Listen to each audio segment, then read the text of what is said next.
The sound of suitcases hitting the gravel driveway still echoes in my mind 15 years later.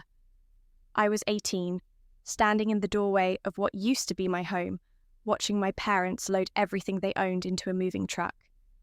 Everything except me. "Olivia, you're old enough to figure things out," my father said without looking back. His voice carried the same cold indifference he'd shown me since my sister Emma's accident 3 months earlier. "We've done our part." My mother finally turned around, her eyes red but determined. "Emma needs us now. The medical bills, the therapy, the special care." She trailed off as if that explained why they were abandoning their other daughter. Emma sat in the passenger seat of their sedan, her wheelchair already loaded in the back. At 16, she'd been the golden child even before the drunk driver changed everything. Now, she was untouchable, sacred, deserving of every ounce of love and resource our family possessed. "What about college?" I asked, my voice barely above a whisper. "You promised to help with tuition." Dad slammed the truck door shut. "Emma's medical expenses come first. You'll have to take out loans like everyone else." "But I got into Stanford. Full scholarship for academics, remember? I just need help with living expenses. Figure it out, Olivia." His words cut through me like glass. We can't afford 2 daughters anymore. The cruelty of that statement hung in the air between us. Emma stared straight ahead, saying nothing. Not a word of protest, not a plea for them to reconsider. She'd always been their favourite, but now she held all the power. My mother hesitated for a moment, her hand on the car door. "There's some money in the kitchen drawer, maybe $300. That should help until you find a job." $300. 18 years of being their daughter, reduced to $300 and a house they couldn't afford to keep. The bank would foreclose within 6 months. I knew because I'd seen the notices they thought they'd hidden from me. They were abandoning the house too, starting fresh in Arizona where Emma could receive specialized treatment and they could pretend their other daughter never existed. I watched their car disappear around the corner, taking with them every photo that mattered, every family heirloom, every trace of the life we'd built together. They left behind broken furniture, unpaid bills, and me. That night, I sat in my empty bedroom with my acceptance letter to Stanford and a calculator. Even with the academic scholarship covering full tuition, I needed money for housing, meals, books, and basic living expenses. The part-time jobs available to college students wouldn't cover it all. I'd have to choose between my dreams and survival. I chose dreams. Working 3 jobs while maintaining a perfect GPA nearly killed me that first year. I cleaned offices at dawn, tutored struggling students between classes, and waited tables until midnight. My hands were raw from scrubbing floors, my eyes burned from studying under fluorescent lights, and my stomach cramped from skipping meals to save money. But I thrived academically. My professors noticed. Dr. Williams, who taught advanced economics, pulled me aside after class one afternoon during my sophomore year. "Olivia, have you considered graduate school?" He handed me a flyer for a research assistant position. "This could cover your remaining expenses and set you up for a doctorate program." The research position changed everything. I worked under Dr. Williams studying market inefficiencies in emerging technologies. My analysis of a small cryptocurrency company's business model caught the attention of their CEO, David Richardson. "Miss Torres," he said over coffee near campus, "your report identified exactly why we're struggling. Would you consider consulting for us part-time?" David was 35, brilliant, and building something revolutionary in blockchain technology before most people understood what that meant. His company, Genesis Crypto, was hemorrhaging money because they couldn't scale their operations efficiently. My solution was simple. Instead of trying to compete with established payment processors, focus on creating secure digital wallets for small businesses in developing countries. The market was untapped, the need was desperate, and the profit margins were enormous if executed correctly. Within 6 months, Genesis Crypto's valuation tripled. David offered me equity in the company as payment for my consulting work. "I can't pay you much cash right now," he admitted, "but if you believe in what we're building, these shares could be worth something someday." I took the equity, 10,000 shares at 50 cents each. It seemed like play money at the time, but I understood the potential. While my classmates were buying coffee with credit cards, I was learning how digital currencies would reshape global finance. During my junior year, I met Professor Janet Morrison, who taught international business law. She became my mentor and eventually my business partner in a venture capital fund focused on emerging markets. "You have an eye for disruption," she told me. "Most people see problems. You see opportunities." By my senior year, I'd accumulated small equity positions in 12 different startups. Most would fail, but the 3 that succeeded would change my life forever. Genesis Crypto went public the week I graduated. My 10,000 shares were suddenly worth $2.4 million. I didn't celebrate. Instead, I used the money to launch Torres Capital with Professor Morrison. We specialized in identifying undervalued companies in developing markets, particularly those focused on financial inclusion and technology access. Our first major success came 18 months later when we invested in a mobile banking platform in Kenya. When the company was acquired by a major telecommunications firm, our return was 37 times our initial investment. But the real breakthrough happened 3 years after graduation, when one of our portfolio companies, a artificial intelligence startup focused on medical diagnostics, was acquired by Google for $800 million. Our early investment of $500,000 became $47 million overnight. I was 25 years old and worth more than most people earn in 10 lifetimes. Yet every night, I still thought about that morning when my parents drove away, choosing one daughter over another. The financial success felt hollow without anyone to share it with. I'd built an empire, but I was completely alone. No family celebrations, no proud parents bragging about their daughter's achievements, no sister to confide in about the overwhelming responsibility of managing so much wealth. I hired a private investigator to track down my family. They had moved 4 times in 7 years, always chasing better treatment options for Emma.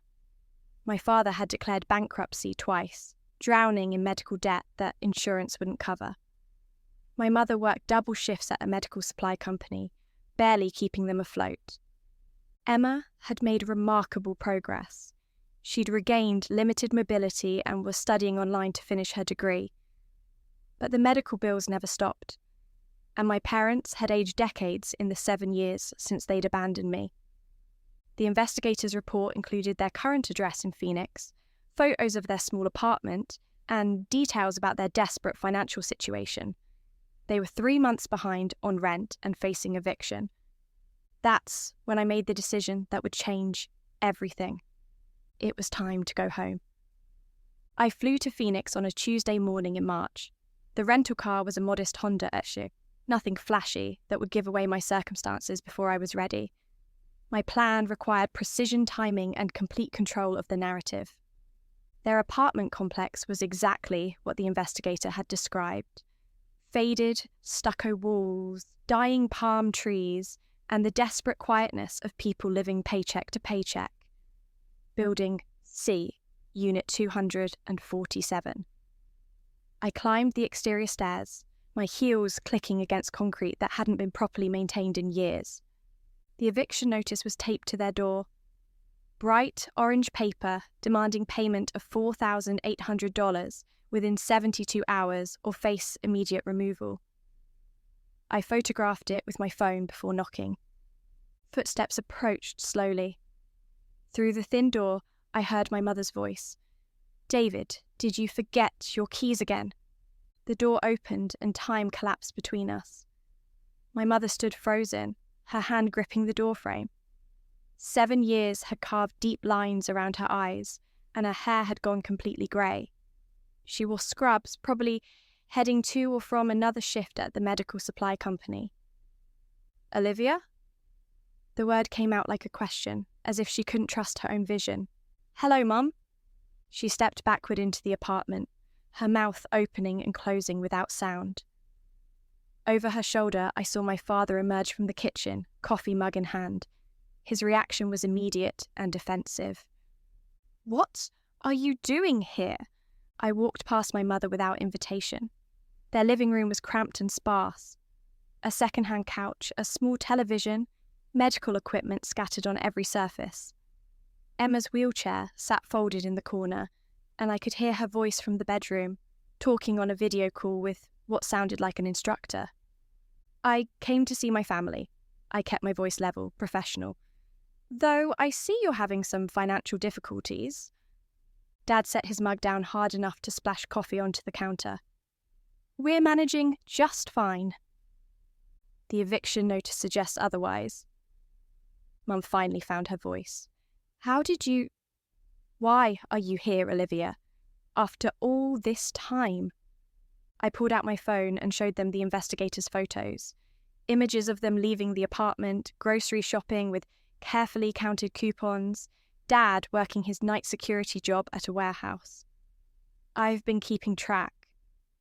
"You've been spying on us?" Dad's face flushed red with anger and embarrassment. "I've been wondering if you ever regretted your choice." I sat down on their couch without invitation. "Turns out you didn't think it through very well financially." Emma appeared in the bedroom doorway, navigating with forearm crutches. She'd grown into a beautiful woman, her dark hair long and shiny, her face unmarked by the struggles that had aged our parents. She looked at me with curiosity rather than recognition. "Olivia?" She moved slowly toward us. "Is that really you?" "Hello, Emma." Our parents exchanged glances full of panic and calculation. They were wondering why I was here, what I wanted, whether I'd come to gloat or demand an apology they couldn't afford to give. "You look..." Emma settled onto the couch beside me. "You look successful." I was dressed simply but expensively. A tailored blazer, quality shoes, subtle jewellery that cost more than their monthly rent. The markers of wealth were understated but unmistakable to anyone paying attention. "I have done well for myself." I turned to face our parents directly. "Stanford was everything I hoped it would be. The education opened doors I never imagined." Dad's jaw tightened. "You couldn't afford 2 daughters," I interrupted, using his exact words from 7 years ago. "I remember..." The silence stretched between us, heavy with unresolved anger and guilt. Emma looked back and forth between us, clearly sensing the tension, but not understanding its source. "I don't understand," she said quietly. "What happened between you all?" Mum's eyes filled with tears. "Emma, honey, maybe you should..." "No." I stood up and walked to the window overlooking the parking lot. "She deserves to know what choice you made." I told Emma everything. How they'd decided my future was expendable compared to her medical needs. How they'd left me in an empty house with $300 and a pile of bills. How I'd worked 3 jobs to put myself through college, while they'd never once called to check if I was alive. Emma's face went pale as the reality sank in. "You abandoned her? Completely?" "We had to make an impossible choice," Mum whispered. "Your medical expenses, the treatments you needed. So you chose to throw away your other child?" Emma's voice rose with disbelief. "How could you do that?" Dad tried to justify it. "Olivia was 18, legally an adult. You were 16 and needed constant care. We had to prioritize..." "You had to prioritize," I said, turning back to face them. "But you prioritized wrong." I reached into my purse and pulled out a leather portfolio. From it, I extracted a single document and placed it on their coffee table. It was a bank statement. Torres Capital Management. Current balance, $89,347,000 $628.14. The number sat there, between us, like a bomb waiting to explode. Dad's coffee mug slipped from his numb fingers and shattered on the floor. Mum sank into the nearest chair, her face completely white. Emma leaned forward, counting zeros. Olivia? Is this real? As of yesterday's market close. I sat back down, crossing my legs calmly. I built a venture capital firm. We invest in emerging technologies and undervalued companies. I'm worth just under $90 million. The silence was deafening. Dad stared at the statement like it was written in a foreign language. Mum covered her face with her hands. 89 million, Emma repeated slowly. You're worth $89 million. Give or take a few million depending on market fluctuations. I folded the statement and returned it to my portfolio. The irony is beautiful, isn't it? You abandoned me to save money on my college expenses. If you'd just helped with $5,000 a year for living costs, you'd have had access to this wealth when Emma needed it most. Dad finally found his voice. We had no way to know. You had no way to know because you never bothered to find out. I stood up again, ready to deliver the final blow. I called. During my sophomore year, when I was eating ramen noodles for every meal and sleeping in the library because I couldn't afford heat in my apartment, I called to ask if you could spare $50 for groceries. Mum looked up, her eyes red with tears. We never received any call. You did? Dad answered. He told me you'd changed your phone number and didn't want me to have it. He said Emma's therapy was expensive and I needed to stop being selfish. The accusation hung in the air like a physical presence. Dad's face crumpled as the memory surfaced, a conversation he'd probably tried to forget. Emma turned to stare at him with horror. Dad, you didn't... He struggled for words that wouldn't come. I had them exactly where I wanted them. Drowning in regret, facing eviction, and suddenly aware that their abandoned daughter held the power to solve every problem they'd accumulated over 7 years of bad choices. The question now was what I planned to do with that power. Emma broke the silence first, her voice shaking with rage. Dad, how could you lie to her? How could you lie to me? She struggled to her feet, gripping her crutches so tightly her knuckles went white. All these years, I thought Olivia had just disappeared, that she didn't care about what happened to me. Dad opened his mouth to respond, but Emma cut him off with a fury I'd never seen from her before. You let me believe my sister abandoned me when you're the one who drove her away. Tears streamed down her face. Do you have any idea how that felt, thinking I was so broken that even my own sister couldn't stand to be around me? Mum reached toward Emma, but she jerked away. Don't touch me. You're both liars. I watched this family civil war unfold with cold satisfaction. 7 years of buried resentment was erupting, and Emma was finally seeing our parents for who they really were. Emma, please, Mum begged. We were trying to protect you. The stress of everything... Protect me. Emma's laugh was bitter. You destroyed our family to protect me? You turned me into a burden so heavy it cost me my sister. She turned to face me, her eyes desperate. Olivia, I'm so sorry. I had no idea what they did. If I'd known... Would it have changed anything? I asked quietly. Would you have told them to help me instead of focusing everything on you? The question hit her like a physical blow. She stood there trembling, realizing that even with the truth revealed, she couldn't honestly say she would have sacrificed her recovery for my education. She struggled with the impossible choice. I don't know. I was 16 and scared and in pain every day. I needed them. And I needed them too. I pulled out my phone and showed her photos I'd saved from my college years. This is me during finals week sophomore year. I'd been working a 36-hour shift and hadn't eaten in 2 days because I had to choose between food and textbooks.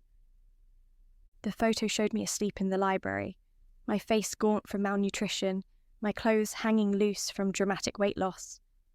Emma covered her mouth in horror. This is where I lived junior year.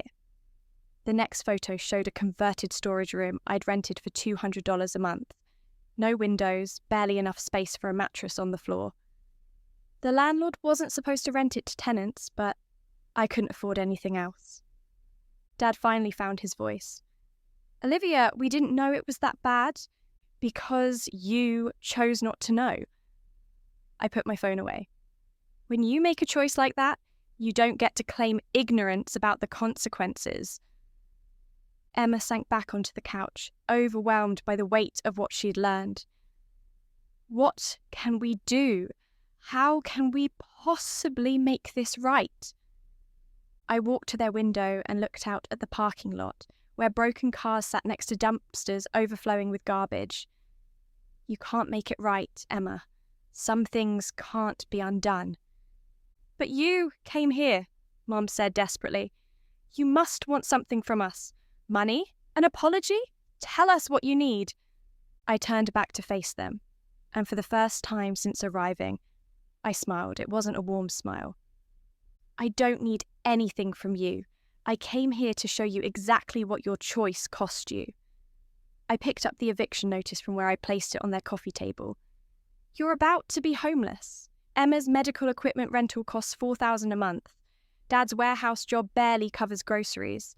And Mum's overtime doesn't even touch the debt you've accumulated. I pulled out my phone and showed them another document, a detailed financial analysis I'd commissioned.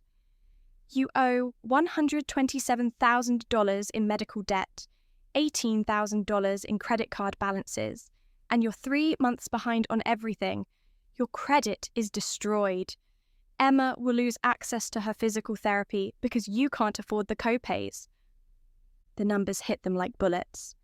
Mum started crying again, and Dad slumped against the wall as if his legs couldn't support him anymore.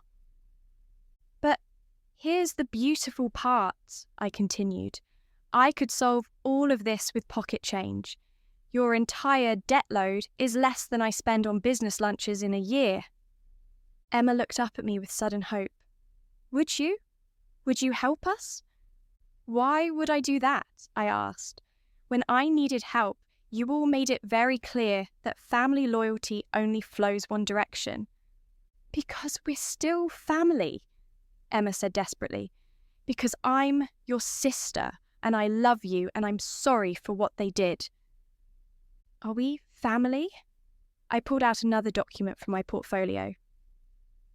This is a legal name change certificate. I'm no longer Olivia Torres. I'm Olivia Richardson now. I took my business partner David's last name when we married 2 years ago. The revelation hit Emma like a slap. You're married.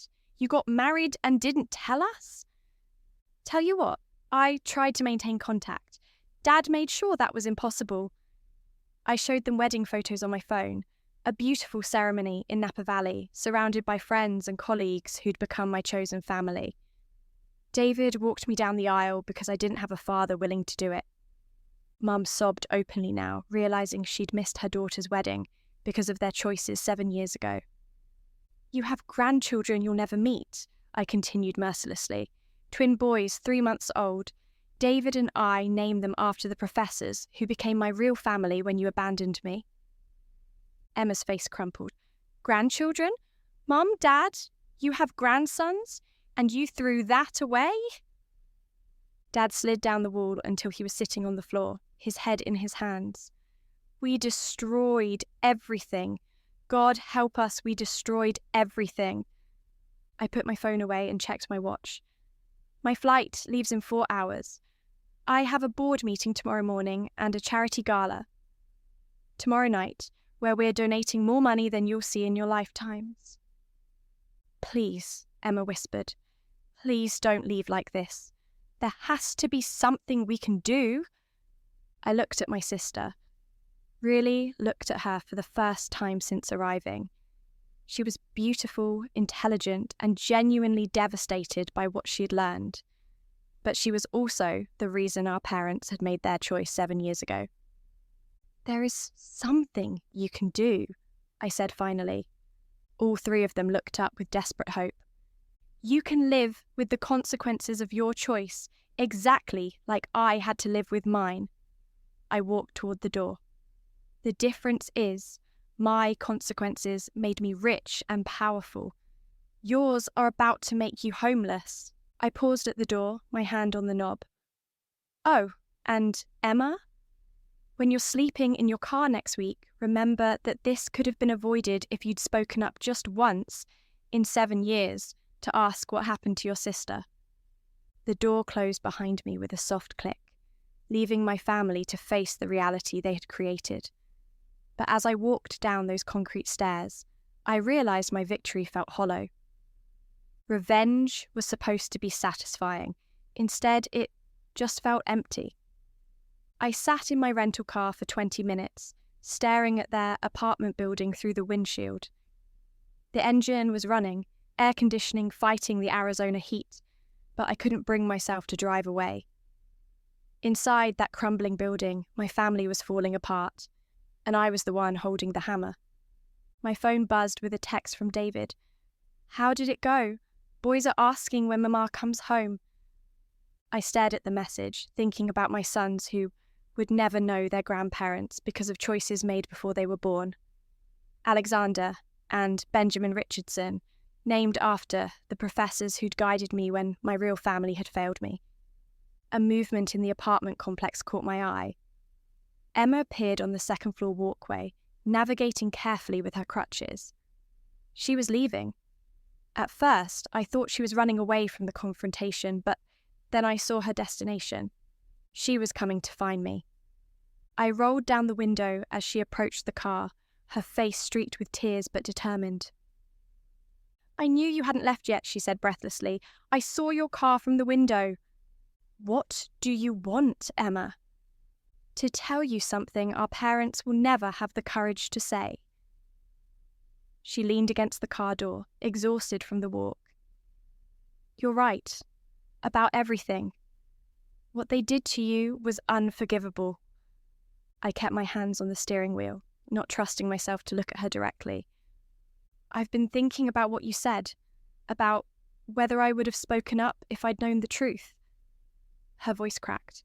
I want to believe I would have, but honestly, I was so scared and in so much pain that I probably would have let them do anything if it meant I could walk again.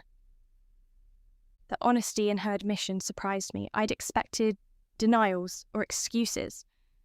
I was 16 and selfish and terrified, she continued, but I'm not 16 anymore, and I can see clearly now what you sacrificed for my recovery. You didn't just lose your family, you lost your childhood, your sense of security, everything that makes a person feel loved and wanted. I finally turned to look at her. Why are you telling me this?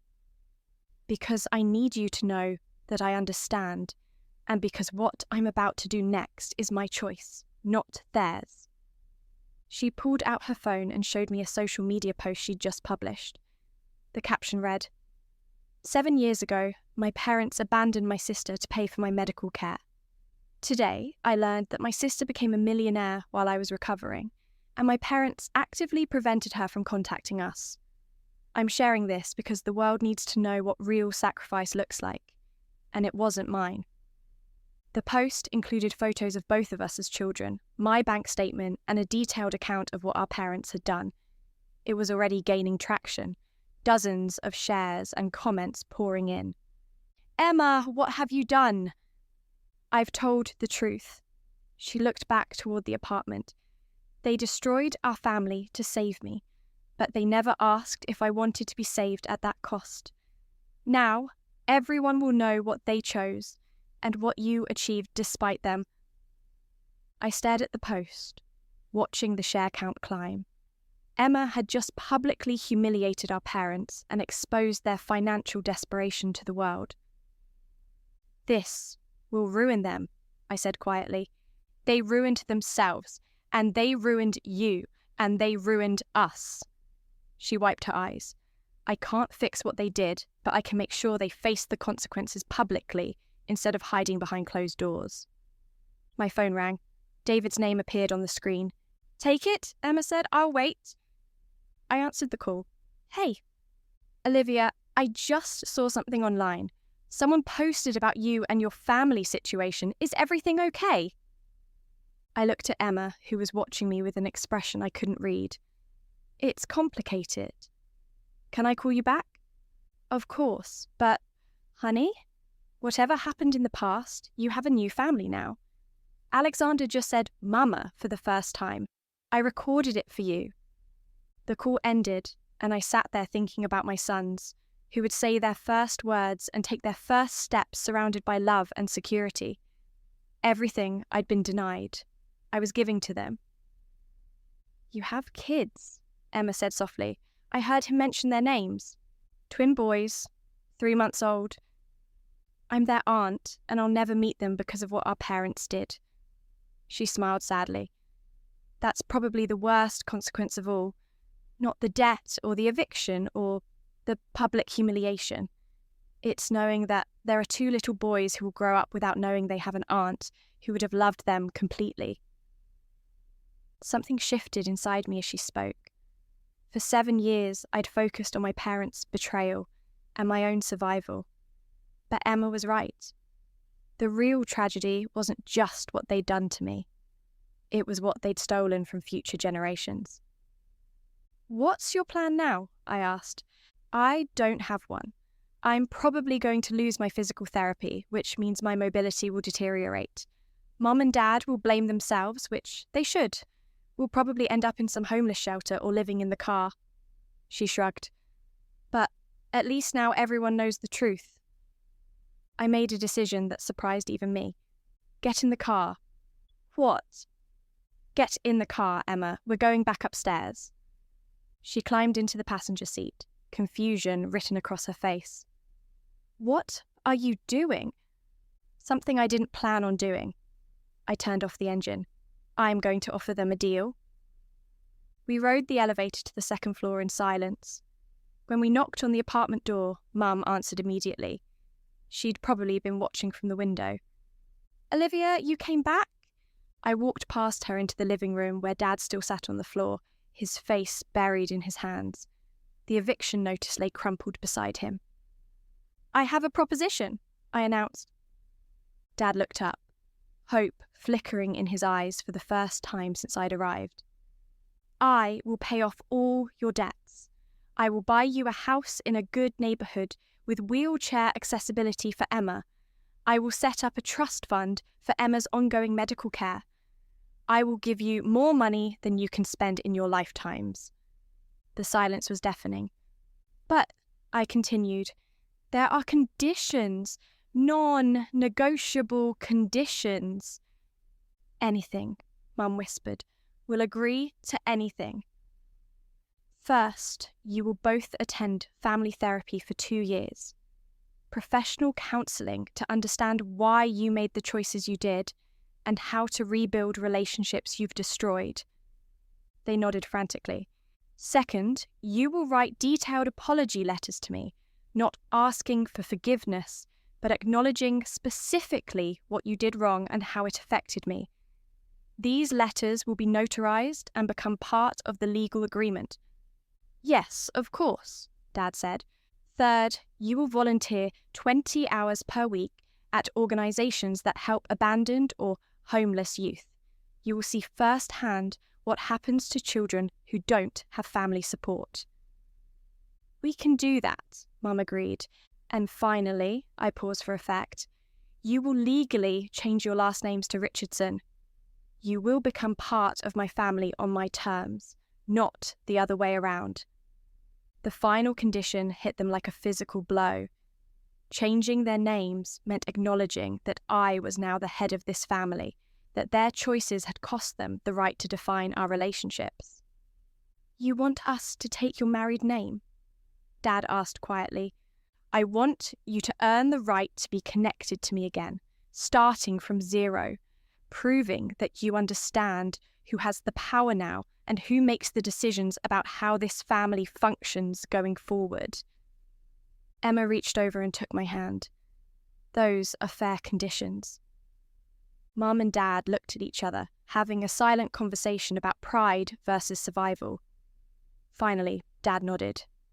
We accept your terms. I pulled out my phone and called my attorney. James, it's Olivia. I need you to draft a family reconciliation agreement with very specific terms. Yes, I'll hold. As I waited for my lawyer to return to the line, I looked around at my family, broken, humbled, but still breathing, still capable of change. One more thing, I added. My sons will know their grandparents and their aunt, but they will know the true story of this family, age appropriately, so they understand that love and loyalty must be earned and maintained. Emma squeezed my hand. Thank you for giving us a chance to earn it. I smiled at her, the first genuine smile I'd felt all day. Don't thank me yet. Earning your way back into my life is going to be the hardest thing you've ever done. But for the first time in 7 years, I felt like we might actually be able to build something worth calling a family.